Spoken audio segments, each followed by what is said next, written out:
A ball is gently dropped a height of 20 metre. एक ball है उसको 20 metre height से धीरे से गिराया जाता है। If its velocity increases uniformly, यदि इसका वेलोसिटी यूनिफॉर्मली इंक्रीज करता है at the rate of 10 metre पर सेकेंड स्क्वायर, इसका मतलब एक्सेलरेशन दे रखा है। With what velocity will it strike the ground? तो ये ग्राउंड को किस वेलोसिटी से जा करके स्ट्राइक करेगा, टकराएगा। After what time will it strike the ground? और ये ग्राउंड से कितने देर बाद जा करके टकराएगा। क्वेश्चन में हमारे पास एक हाइट दे रखा है। क्या दिया है? हाइट ऑफ द क्या है? ये हाइट किसी चीज़ का नहीं है, जो भी है 20 मीटर हाइट है, वहीं से बॉल को गिराया गया है। हाँ, बॉल है। अच्छा, जब कोई भी चीज़, जैसे ये चौक है आज, इसको हम यहाँ पे हाथ में रखे हैं और जैसे ही गिराएंगे इसका जो वेलोसिटी है धीरे धीरे वो क्या होगा? इंक्रीज करेगा ना। अभी जब तक हम हाथ में पकड़े हैं तब तक इसका वेलोसिटी क्या है? 0 है। तो जब तक वो बॉल जहाँ भी 20 मीटर की हाइट पे रहा होगा ना, वो तब तक उसकी इनिशियल वेलोसिटी 0 रही होगी। कितनी रही होगी? 0। लेकिन वो जैसे ही हम लोग नीचे की ओर जाता जाएगा, पर सेकेंड 10 मीटर पर सेकेंड की स्पीड बढ़ता जाएगा। ठीक है, इसका मतलब इनिशियल वेलोसिटी, ये खुद हमको सोचना पड़ेगा कि जब हम उसको ड्रॉप कर रहे हैं तो इनिशियल वेलोसिटी जो होगा, किससे डिनोट किया जाता है? इनिशियल वेलोसिटी यू से। यहाँ यू लिख देंगे, 0 मीटर पर सेकेंड। ठीक है, और हमें फाइनल वेलोसिटी निकालना है। फाइनल वेलोसिटी दिया नहीं है, यही निकालना है। फाइनल वेलोसिटी किससे डिनोट होता है? v से। v equal to question. और एक टर्म, 2 टर्म और दे रखा है। एक्सेलरेशन दिया है। एक्सेलरेशन किससे डिनोट की है? Small a।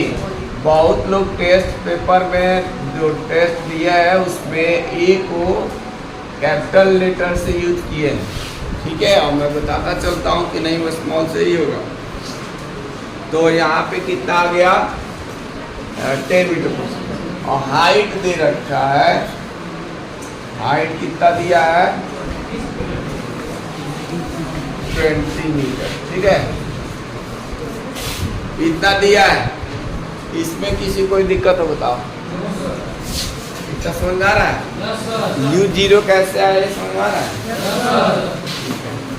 अब देखो, फाइनल वेलोसिटी निकालने के लिए हमारे पास 2 इक्वेशन होता है। एक तो first equation of motion v equal to u plus at, जिसमें टाइम दिया होता है और एक्सेलरेशन दिया होता है। इसमें कहीं टाइम दिया है क्या? तो ये जो हमारा इक्वेशन होता है v equal to u plus at, तो ये नहीं लगेगा क्योंकि टाइम दिया ही नहीं है। a दिया है, u दिया है, अब हमको v भी निकालना है और t दिया ही नहीं है, तो ये नहीं लगेगा।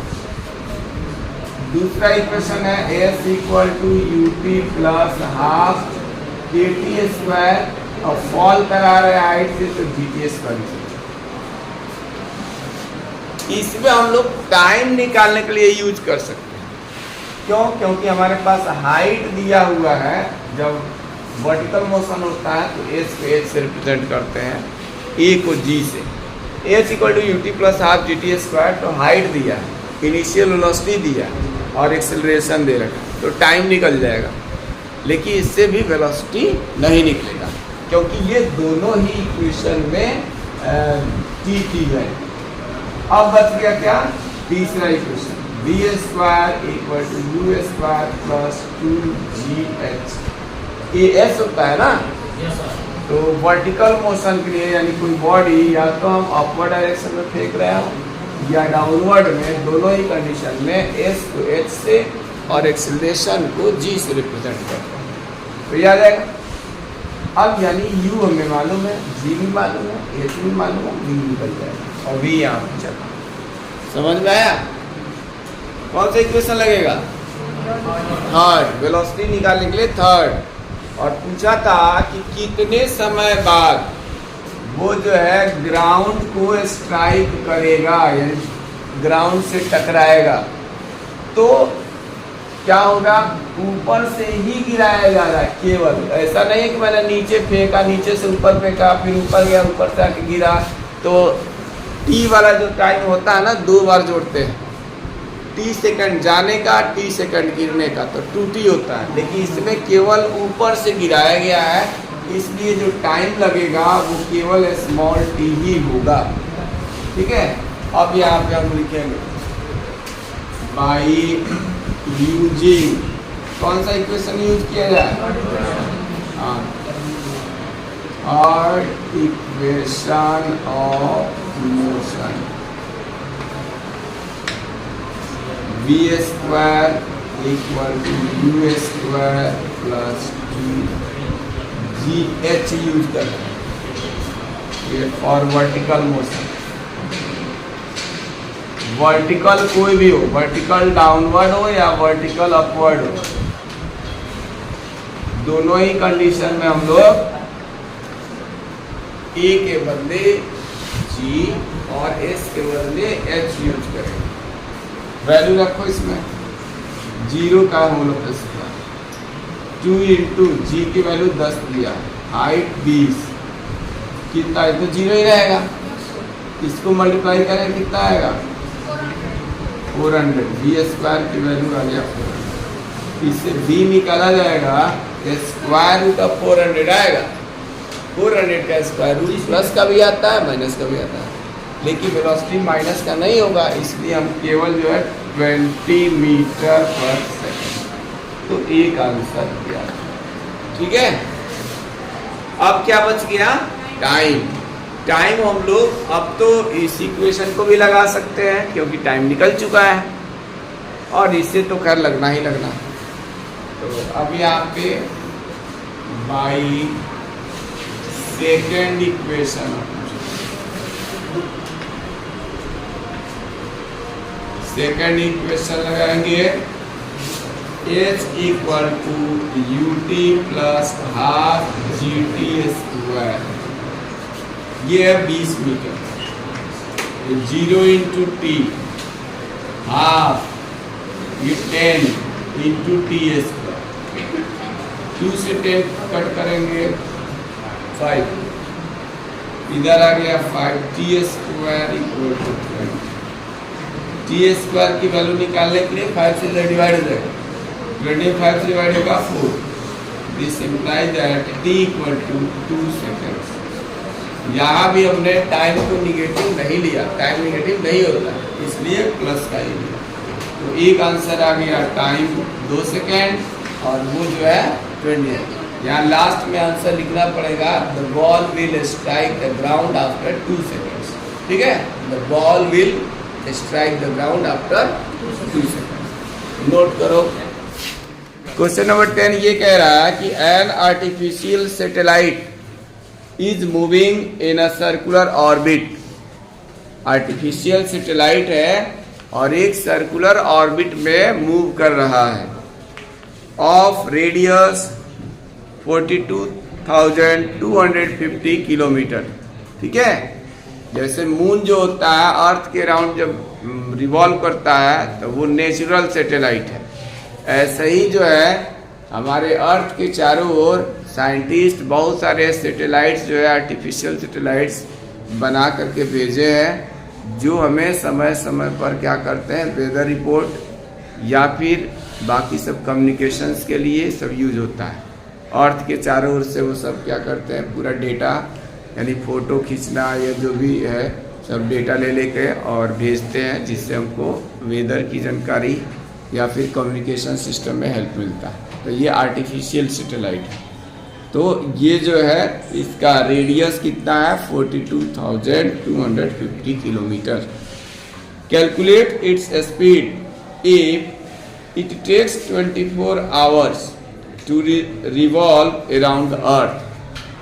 अब कह रहा है कि उस सैटेलाइट का स्पीड निकालिए अगर ये अर्थ के चारों ओर घूमने में 24 आवर्स का समय लेता है।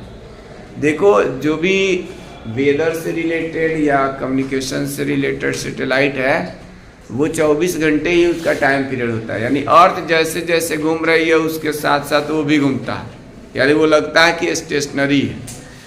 स्टेशनरी का मतलब जिस स्पीड से अर्थ घूम रही है उसी स्पीड से सैटेलाइट भी घूम रहा है उसके पीछे पीछे, दोनों का स्पीड सेम है।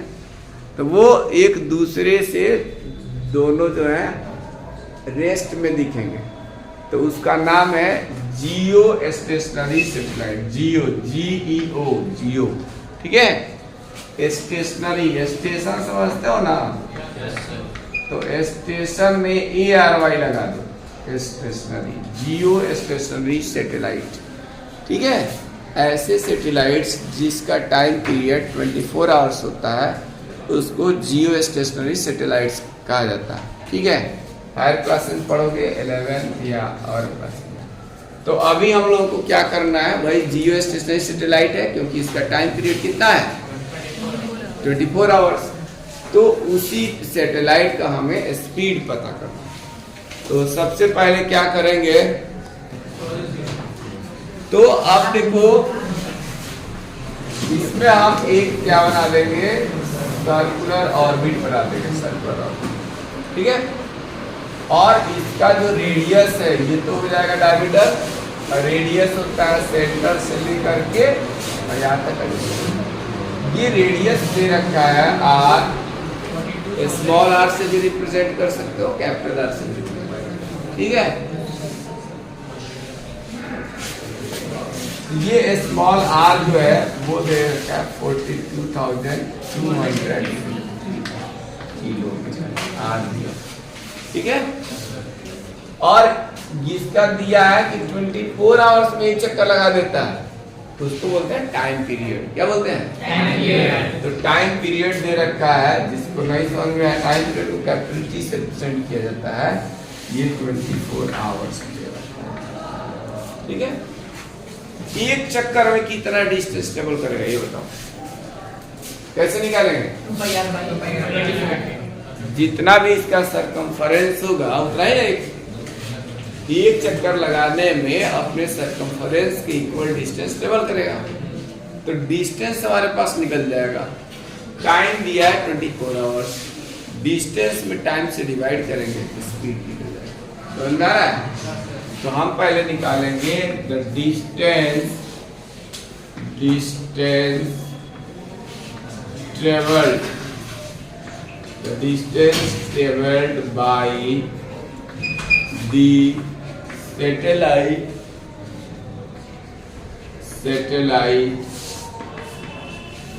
in 24 hours, ठीक है, 24 आवर्स में। तो इसके लिए हो जाएगा सरकमफरेंस ऑफ द सर्कल, तो ये हो जाएगा 2πr, 2πr, तो 2 तो रहेगा ही, पाई की वैल्यू 22/7 और r की वैल्यू 42,200, ठीक है। ये एक चक्कर लगाने में 24 आवर्स लगाने में इतना डिस्टेंस, ठीक है। यूनिट टाइम में कितना होगा, यूनिट मतलब 1 घंटे में। यूनिट टाइम में कोई भी मूविंग ऑब्जेक्ट जितना डिस्टेंस ट्रेवल करते हुए उसका स्पीड कहलाता है। तो इसका अगर 1 आवर में निकालेंगे तो कितना आ जाएगा, 24 से डिवाइड कर देंगे। एक तो ये तरीका है, और दूसरा तरीका ये है, ये स्पीड का डायरेक्ट फॉर्मूला लगाओ, ये स्पीड इक्वल टू होता है डिस्टेंस बाई क्या, टाइम। अब डिस्टेंस हम लोग निकाल चुके हैं यहाँ पे, इस डिस्टेंस की वैल्यू हम यहाँ रख देते हैं। इस 7 से कैंसिल होगा क्या, हो रहा 2 into 22 into 42,250 किलोमीटर और बाई है 7 into 24 आवर्स। 2 से तो कैंसिल हो जाएगा ना, इससे ये कैंसिल करो, 12 आ जाएगा। अब फिर ये भी 2 से हो जाएगा, तो कितना आएगा? 6। ये 2 से कैंसिल करो,